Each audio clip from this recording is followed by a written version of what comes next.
right, but how about a page turner that you can take to the beach this summer? Even better, it's written by local authors. Krista Wells and Nicole Maletti are here with us now.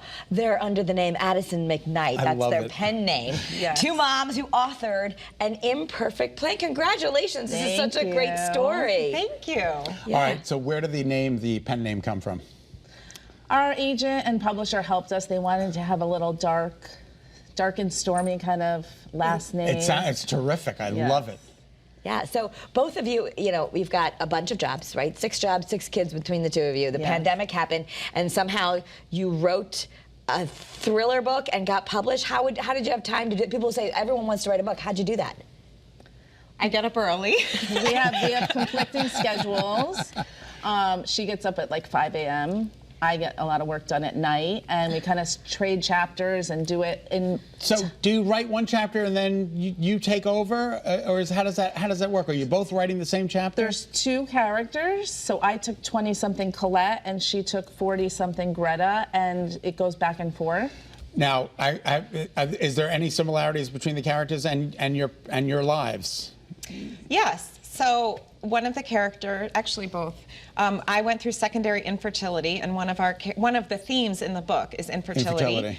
And so that was a theme that I personally went through, but also I had no idea how many others did. It's a $36 billion industry. Oh my goodness gracious. Infertility. So Holy it's macaroni. something that a lot of women can relate to.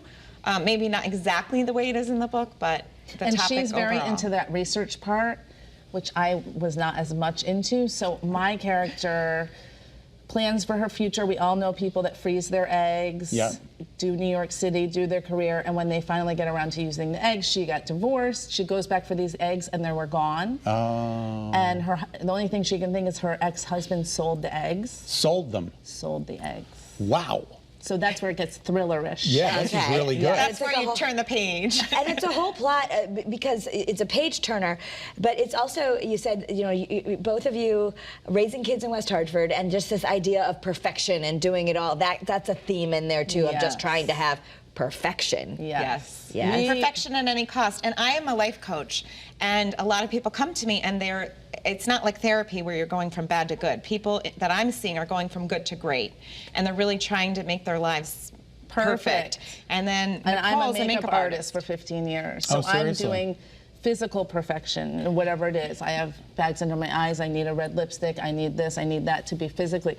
So we had these 2 experiences with women, a cultural obsession with perfection and at any cost, and that's just so interesting to us, and I think interesting to pretty much all women. If it's not, I want to be the perfect mom, I want to look perfect, it's like a common theme that I think everyone can relate to.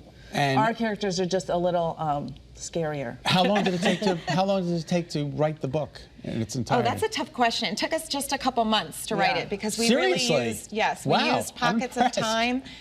When I'm waiting in line for my kids at school, I was writing on my phone. I get up early, so before work I would write from like 5 to 8 in the morning. Yeah. So we wrote it very quickly. It's like when you have a show.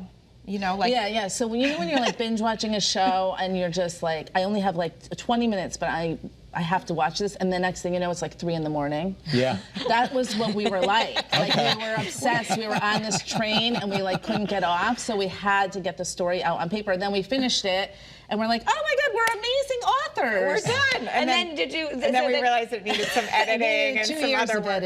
2 years. Okay. Yeah. So the writing was fast, but then you did find a publisher, and it's coming out. By the way, you have a book event that any We're tickets having left? an event tomorrow at Wampanoag Country Club in West Hartford. We're doing a sign and sip. Nice. So come and you could buy a book or bring your book. We'll sign it, have a glass of wine, and you're like a prettier Leah Remini. I get that a lot. Do you get that a lot? Yeah. You're both beautiful. I mean, don't get me. That's spectacular. Well, now I'm you're not authors? a Scientologist. No. I don't have time. So was it like when you did, because you'd never published before, a lot of people say, oh, am I ever going to get published? Was it, once you did that, were you able to get published easily, or how did that happen? Well, we had about 55 rejection letters when we tried to use Query Tracker and just get an agent quickly, and then we ended up going to a live event called Thriller Fest, where you sort of speed date agents. And we're going back next week as debut authors at the same event where we found our agent. Good for you. Good Congratulations. for you. We're excited. That's really exciting. So, yeah, and a lot of writers ask us, even just since we got published a week ago, we got inundated with writers saying, like, you guys I feel like giving up, but I'm re-inspired because we got so much rejection, but we just were like, no, we have to do this. So. Yeah. Okay. Well, if you want to read more about Greta O'Brien and Colette DeLuca, you can read the book. Yeah. That's you. I'm Greta, and we don't tell everyone that. For more information, visit AddisonMcKnight.com. You can also follow them on Instagram at Addison McKnight Official or Addison McKnight on Facebook. Yeah, the book actually can be found online at Amazon, Target, Barnes & Noble, anywhere you want to buy books. And check out the event, 8:30 on Wednesday, 6 to 8:30 on Wampanoag Country Club. 7? Oh, sorry. You can come early, Kate. I'll come early. 7. Don't come at 6. It's our private time now. Thank you, ladies. We so appreciate you being with us. Thank you so much. So awesome to see you. Congratulations.